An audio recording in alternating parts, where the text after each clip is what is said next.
Koiki Media bring the work closer to your doorstep. Nínú ọjọ́ kẹwàá oṣù keje ọdún yìí 2024, a kí gbogbo èèyàn olólùfẹ́ Koiki Media. A dẹ̀ kí gbogbo ọmọ Yorùbá jákèjádò gbogbo àgbáláyé.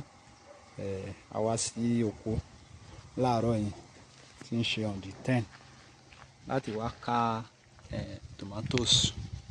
A sọ fún yín nínú fídíò wa tá ṣe lánàá pé a ti rí tomatoes díẹ̀díẹ̀ ká, ṣùgbọ́n láti pé àmì kẹ́lẹ́ kó lè jẹ́ ìdánilójú pé tomatoes tí a ká òní tí ẹ̀ ń wò yín, tomatoes eléyìí ń sìn tí a bá gbé dé ọjà tó bá jẹ́ pé a fẹ́ tà ni, tomatoes tẹ̀ ń wò yín kò less than 3,000 naira, kò less than that.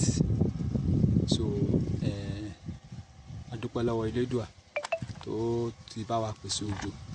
Tí a ìlà yẹn báyìí ní ló tẹ̀ dàbí pé ó kéré jù, kò àríká tó bẹ́ẹ̀ lé ní. A ṣe máa ń ka ìkún kínní la sábà máa ń rí ká nínú oko náà. Àwo àgbàdo bíi mẹ́rin àríyá náà òun náà nìyẹn, òun nìyẹn.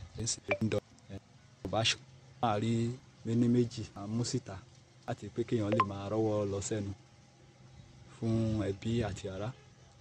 Ẹ ṣé gan ni o, àmọ́ lóore. Koiki Media the work.